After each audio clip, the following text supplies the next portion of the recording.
Assalamualaikum warahmatullahi wabarakatuh. Halo semua, kembali lagi dengan saya. Di sini kita membahas bab 10 yaitu routing.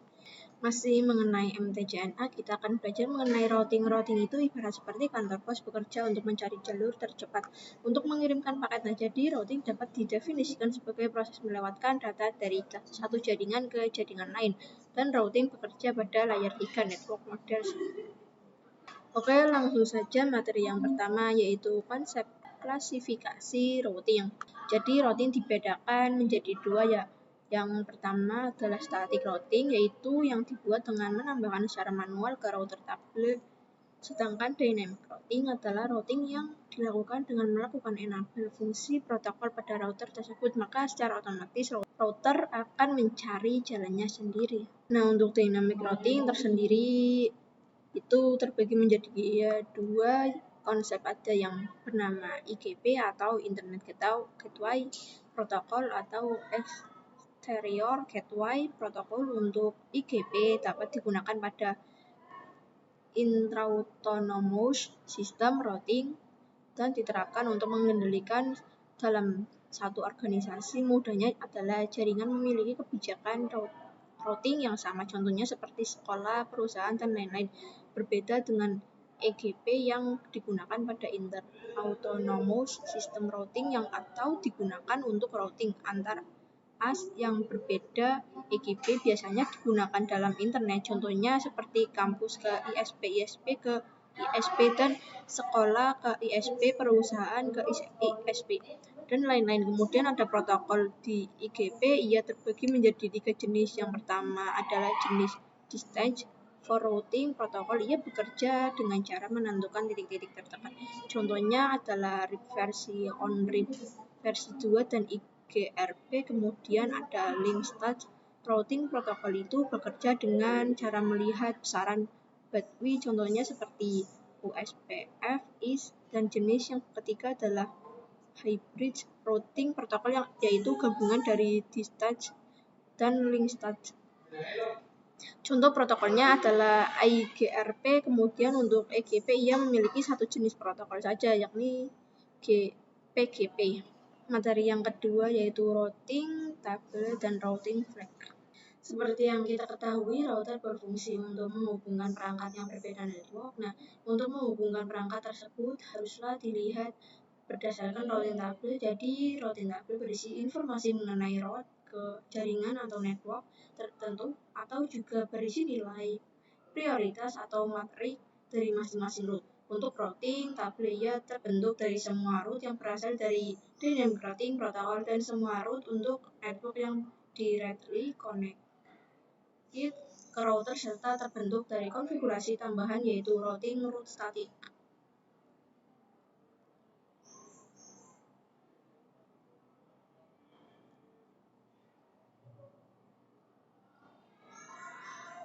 Pada router tablet nantinya kita akan melihat informasinya melalui route flag.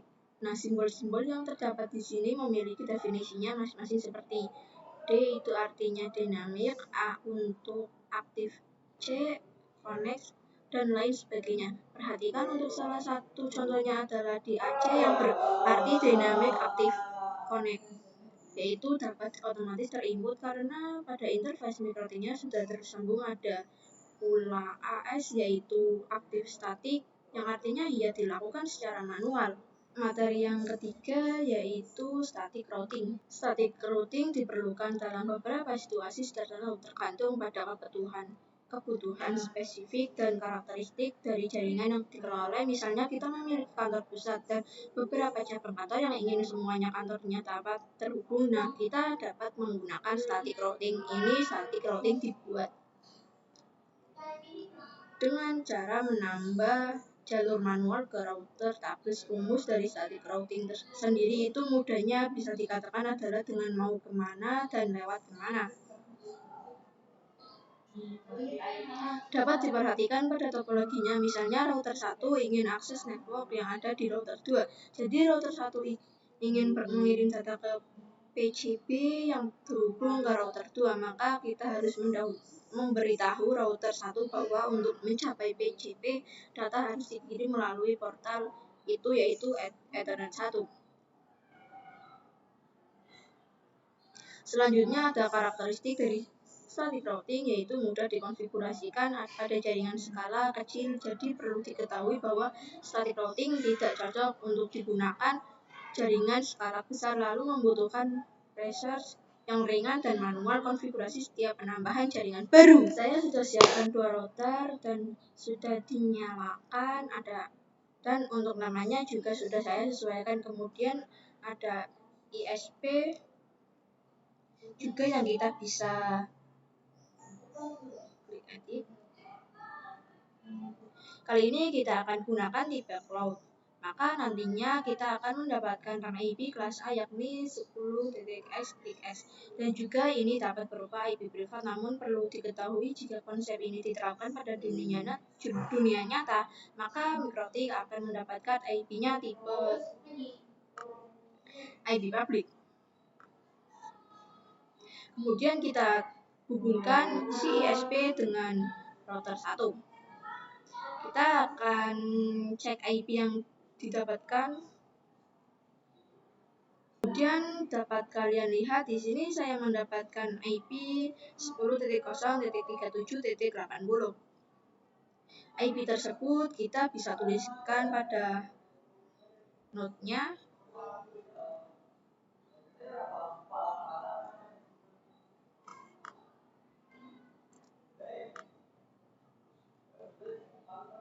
Pada kolom label tuliskan DHCP dan IP-nya. DHCP.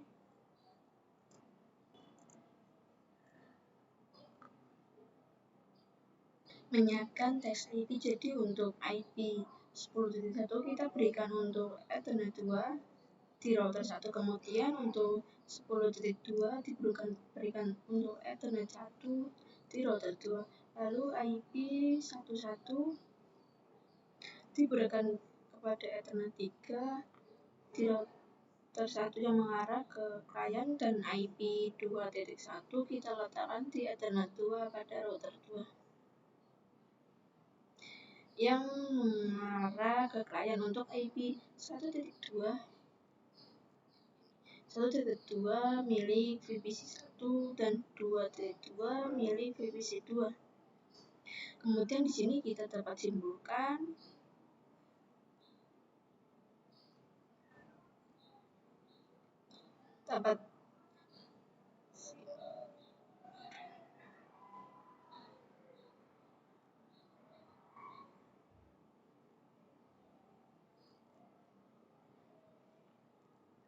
untuk network dari router ke router kita menggunakan 10.0. Kemudian untuk peak routing yang mengarah ke klien adalah 1.0. Kemudian yang terakhir adalah network yang digunakan pada MikroTik 2 yang mengarah ke klien adalah 2.0. Kemudian jika sudah, kita dapat mengubah hostname untuk MikroTik-nya. Yang pertama,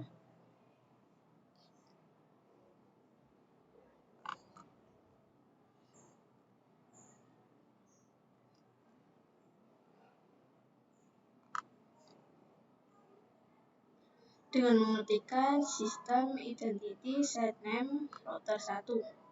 Setelah itu kita sistem identity print. Di sini otomatis sudah terganti. Lakukan di router 2 juga dengan cara yang sama, tapi di sini router 2 itu sudah terganti.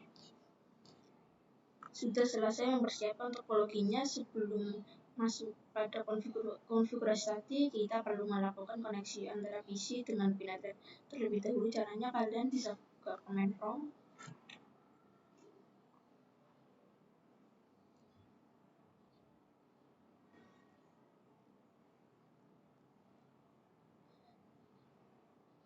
ketikkan route add, lalu masukkan IP network VNet Lab. Nah, di sini kalian bisa cek di VMware-nya terlebih dahulu.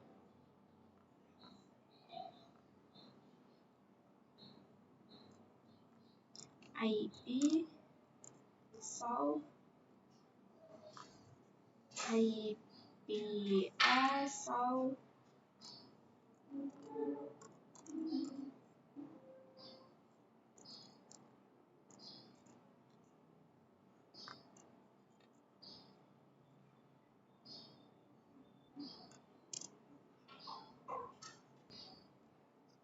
Nah, di sini perhatikan dia mendapatkan IP 131.1.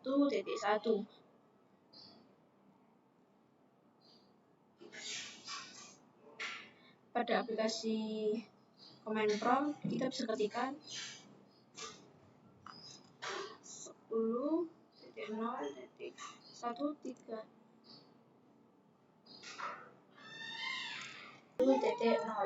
Selanjutnya kita tambahkan max-nya yaitu 255.255.255.0. Lalu masukkan gateway-nya yaitu IP VNet yang ini 192.168.234.140. Sudah bisa kita enter. Nah, di sini itu sudah oke. Kita juga bisa pinggang routing utama yang 10.0.137.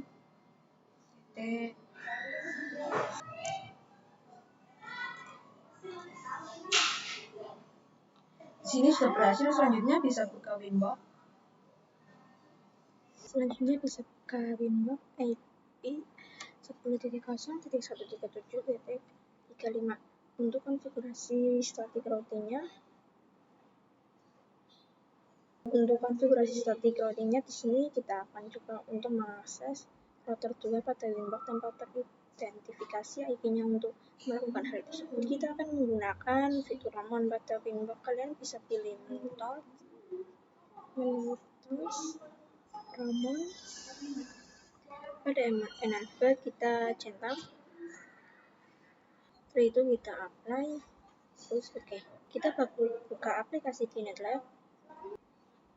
Juga mengaktifkan Ramon di router 2 pada terminal router 2. Terus Ramon set enable yes. Setelah itu Ramon print. Sudah aktif itu Ramonnya. Sekarang kita bisa buka Winbox lagi. Pilih new Winbox. Di sini kalian dapat connect menggunakan IP router 1, kemudian klik connect to Ramon.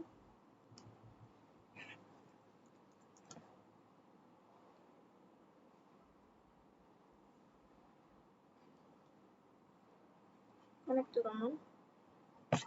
Nah, setelah berhasil menggunakan fitur Ramon, kita lanjutkan untuk konfigurasi di tiap interface-nya atau addressing. Untuk yang pertama kita lakukan di router 1.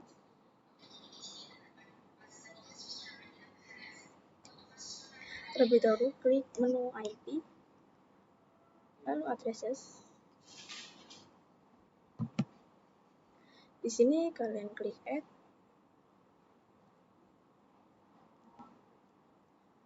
Lalu masukkan IP yang mengarah ke klien.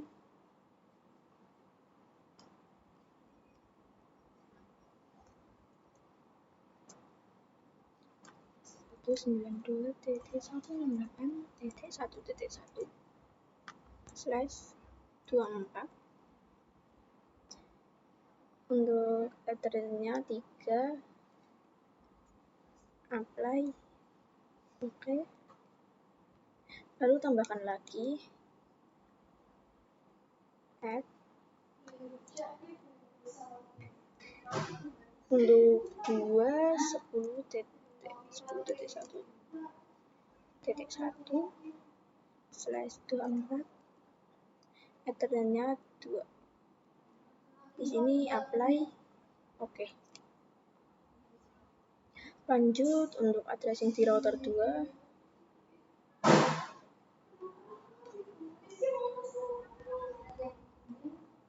Menu IP, addresses,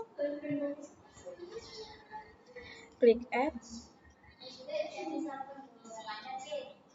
Di sini kita masukkan IP yang berada di address 1 terlebih dahulu. 10.10.10.2/24. Ethernet 1, apply. Oke.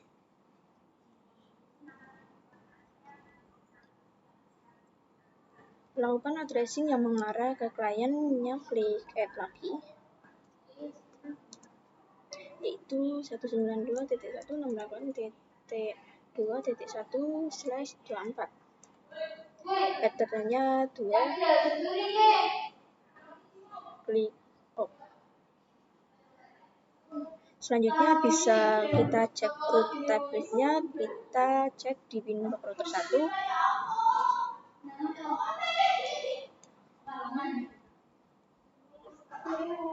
Terlebih dahulu menu IP,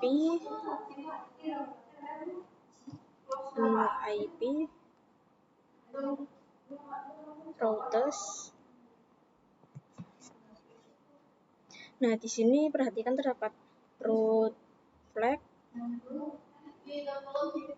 date yang artinya dynamic active connect. Jadi ini artinya sudah aktif dan juga terkoneksi dan sudah mendapatkan IP secara dynamic. Juga artinya ketika kita konfigurasi addressing pada interface, baik itu yang mengarah ke klien ataupun routers, itu akan didaftarkan routing tablet secara otomatis. Namun untuk network yang 2.0 ini belum terkoneksi karena belum terdaftar, sedangkan network yang lain sudah terdaftar. Maka dari itu kita perlu lakukan proses routing agar VPC dapat terkoneksi. Maka kita harus menambahkan informasi di routing tablet.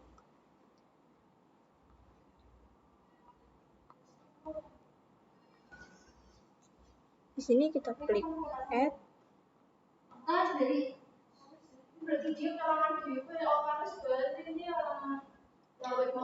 Nah, rumus static routing itu kan mau kemana dan lewat mana. Nah, karena kita mau ke network 2.0, kita ketikkan mau kemana atau tujuan yaitu 192.168.2.0/24. Kemudian kita masukkan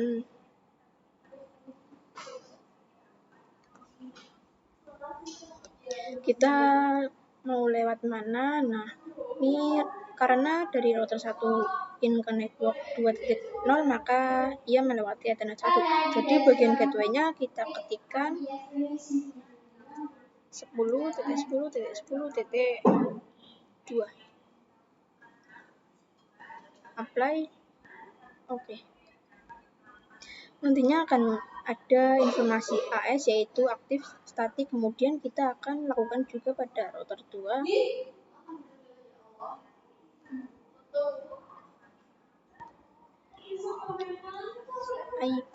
Menu IP, routes. Nah, di sini kan hanya ada 2, yaitu yang mengarah ke klien, yang mengarah ke router 1 dan kliennya. Maka kalau router 2 ingin melakukan koneksi ke 1.0 itu belum bisa karena di routing tablet belum terdaftar. Langsung saja klik add. Di sini dia melewati 2, maka untuk gateway-nya kita bisa gunakan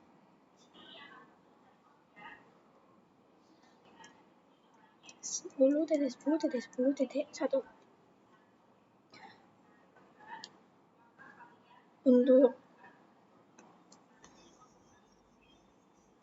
Untuk TST address kita masukkan network yang ingin kita tuju yaitu 192.168.1.0/24. Apply. Oke. Maka jika router 2 ingin terkoneksi ke VPC 1 itu akan berhasil karena pada routing tabletnya sudah terdaftar karena kita akan melakukan addressing pada VPC.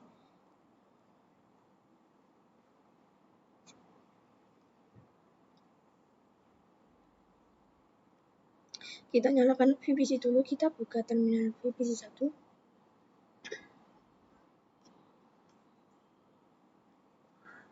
Kita akan gunakan IP 192.168.1.2/24. 192.168.1.1/24.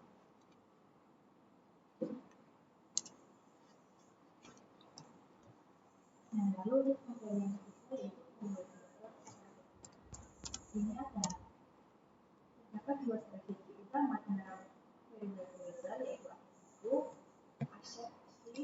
BBC juga sama.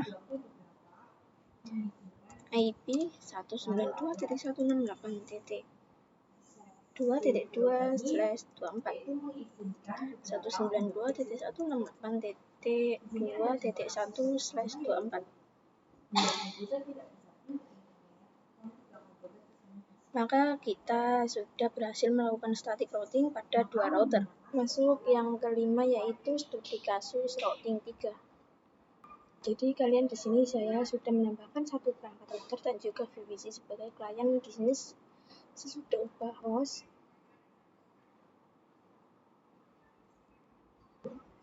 router 3 dan si mikrotik menjadi router 2 dan perhatikan pada IP-nya untuk Ethernet 3 yang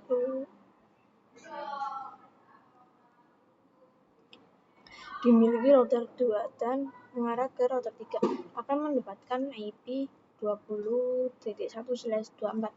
Adapun IP router pada 1 memiliki 10.20.20.2/24. Kemudian untuk router 3 yang mengarah ke klien pada Ethernet 2, untuk router 3 mengarah ke gunakan IP 3.1/24, sedangkan untuk VPC 3 kita gunakan 3.2.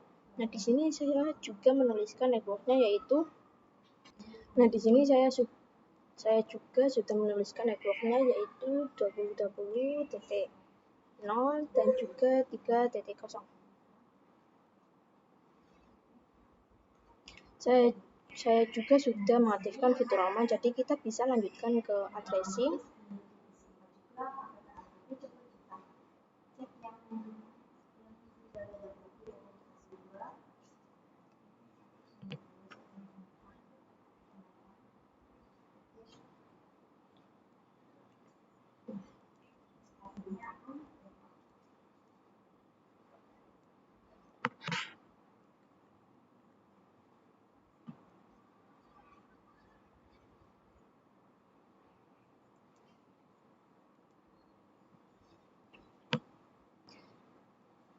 Setelah masuk ke window, kita pilih IP, addresses. Kita tambahkan IP yang mengarah ke Ethernet 2 terlebih dahulu. Klik Add.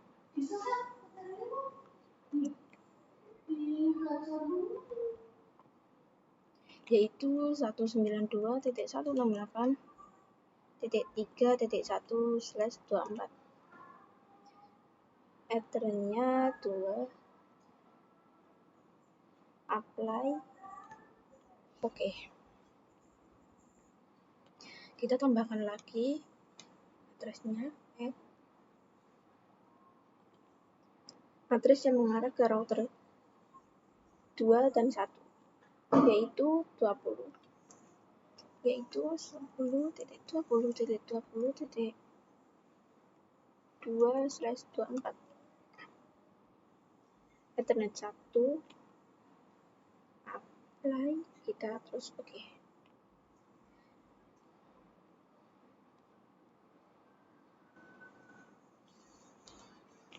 Jadi untuk perbedaannya untuk router 1 dan router 2 itu memiliki network 10.0, sedangkan router 2 dan 3 memiliki network 20.0. Bisa kita simpulkan jika kita memiliki perangkat router baru, artinya kita juga akan mendapatkan network yang baru juga. Kemudian jangan lupa untuk melakukan addressing di router 2, yaitu menambahkan IP untuk Ethernet 1, Ethernet 3.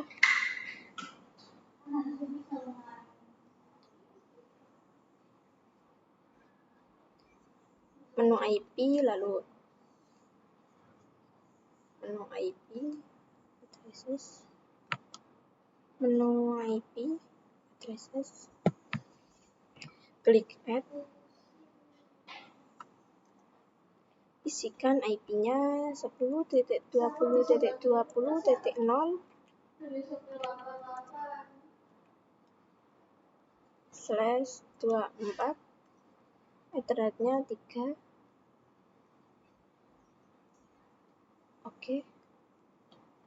Kita bisa ke router 3, kita cek.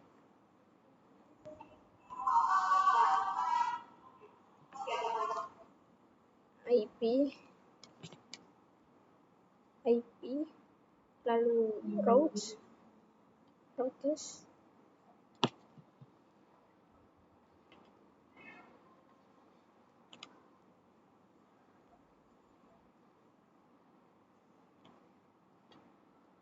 Perhatikan di sini hanya terdapat 2 route, yaitu yang mengarah ke router 2 dan mengarah ke router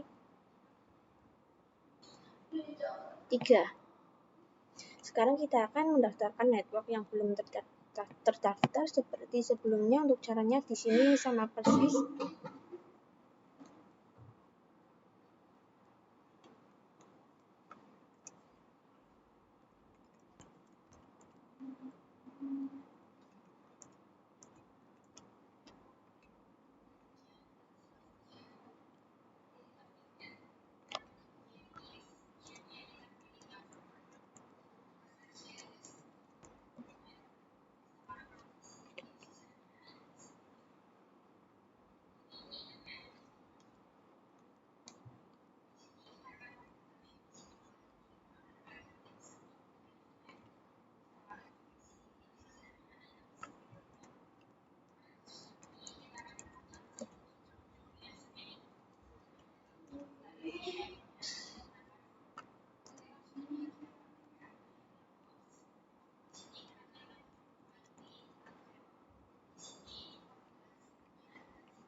Selanjutnya kita tambahkan network baru untuk router 3.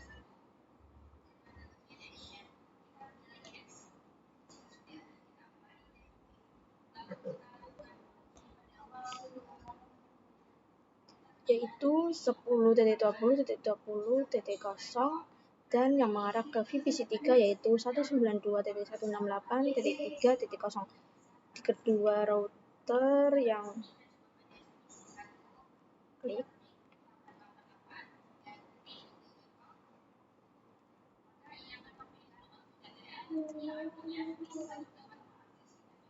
10.20.20.0/24.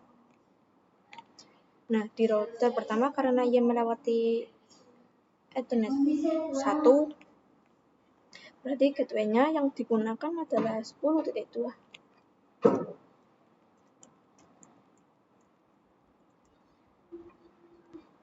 Apply, kita oke.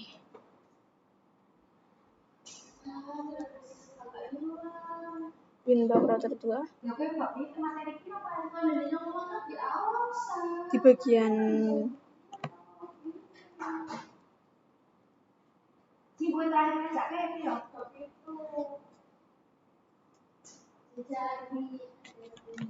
kita IP, lalu routers,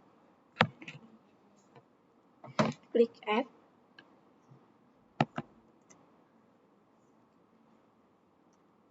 192.168.3.0/24. Untuk di router 2 di bagian gateway kita gunakan 10.2. 10.20.20.2 karena ia melewati Ether yang dimiliki oleh router apply. Oke. Aplikasi Pinet Lab, terminal VPC 3.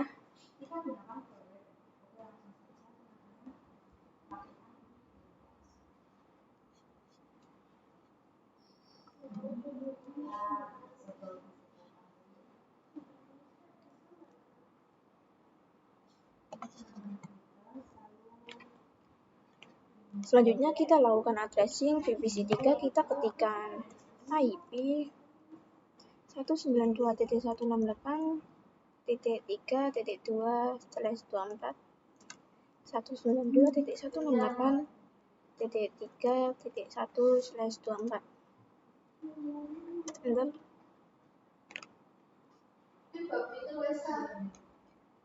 Kita akan coba ping untuk ke PC lain untuk memastikan bahwa kita telah berhasil melakukan konfigurasi routing. Ping 192.168.2.2.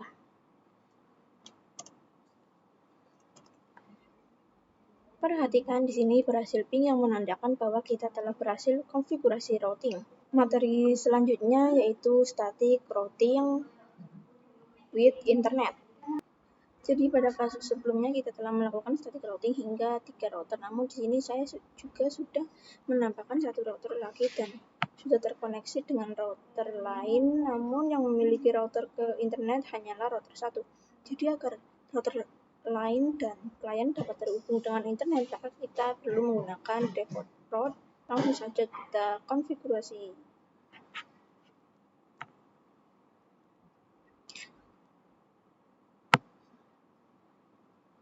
Menu New Terminal.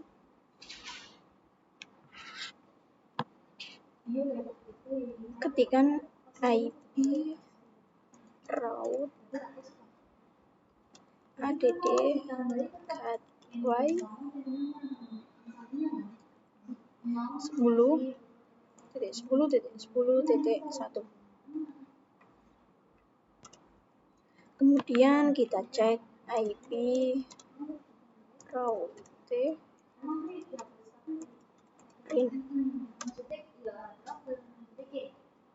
Maka di sini dia sudah memiliki address yaitu default route dengan informasi statik. Kemudian kita ke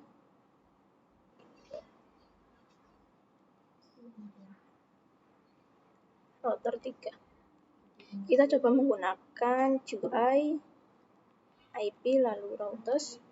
Di sini tambahkan klik add. DSRC-nya kita biarkan 0, sedangkan untuk gateway-nya kita ketikkan 10.20.20.1. Apply. Oke.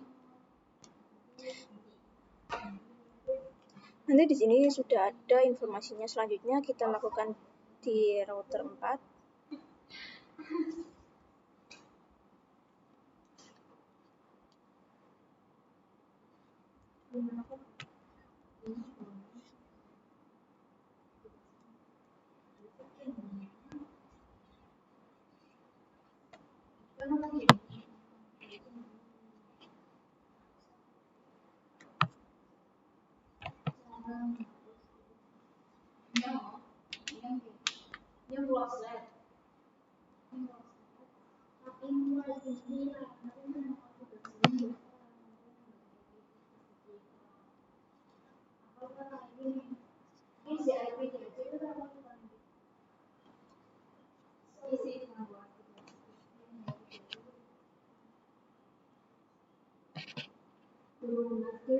Menu IP lalu routers.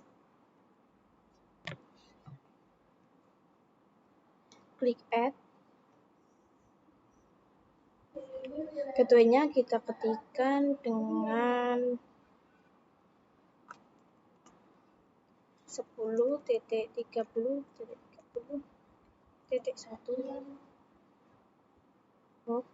Kita klik OK. Selanjutnya kita aktifkan virtual NAT di router 1.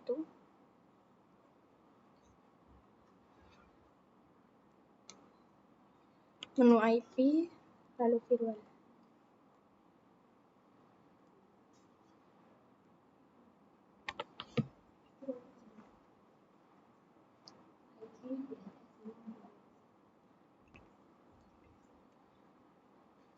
Menu IP lalu virtual, menu klik add. Kita tambahkan chain SCRNAT di bagian out interface Ethernet 1. Pada menu action masuk URT, apply, oke. Materi selanjutnya yaitu dynamic routing. Dynamic routing merupakan salah satu cara untuk mendistribusikan informasi pada routing tablet secara otomatis. Hal ini sudah pasti untuk memudahkan perubahan dan ekspansi saat memiliki jaringan yang sudah kompleks atau terlalu besar. Seperti yang sudah kita bahas sebelumnya, konsep dynamic routing ini terbagi menjadi dua. Maka di sini untuk membahas lebih lanjutnya kita akan bahas materi mengenai OSPF. Di sini saya melakukan pengenalan OSPF terlebih dahulu. OSPF atau Open Source Specifier adalah salah satu protokol routing dinamis pada kategori IGP dengan algoritma link state protokol atau IS atau LSR. OSPF juga sudah support IPv4 dan IPv6 dengan cara kerja mencari jalur tercepat berdasarkan between, relay, dan load. Kemudian route yang dipilihnya juga ini sesuai dengan kecepatan. OSPF merupakan protokol routing yang menggunakan konsep hierarki routing. Dengan kata lain, OSPF mampu membagi jaringan menjadi beberapa tingkatan. Nah, tingkatan-tingkatan ini diwujudkan dengan menggunakan sistem pengelompokan yaitu area. Jadi tujuan OSPF area ini adalah untuk memecahkan topologi jaringan menjadi unit-unit yang lebih kecil atau area, mengurangi overhead protokol routing dan meningkatkan efisiensi perutan. Perhatikan di sini terdapat OSPF area dan ada background area atau area 0. Inilah yang bertanggung jawab mendistribusikan informasi routing antara non-backbone area. Kemudian yang kedua ada standar atau default area, merupakan sub area dari area 0. Area ini bisa disebut dengan area yang paling ujung. Kemudian yang terakhir ada not so stubby area. Ini merupakan stub area yang mampu menerima external port dan dapat digantikan dengan default port dan area lain, tetapi masih mendapatkan external port dari router yang masih dalam satu area. SPF Redistributed Default Word. Jadi Redistributed Default Word ini adalah menambahkan default R secara otomatis. Jadi yang perlu kalian ketahui, kita bisa melakukan redistribute default word pada router yang mengarah ke OSPF yaitu router 1. Menu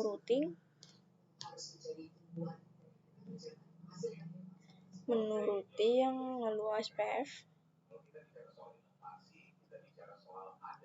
pergi ke menu stage,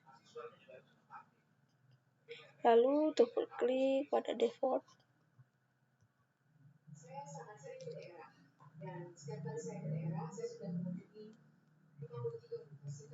Kita fokuskan pada router name default,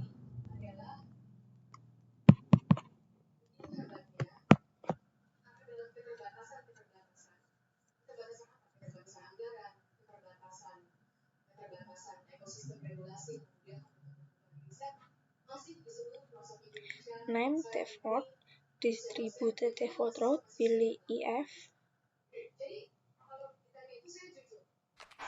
dijangkau.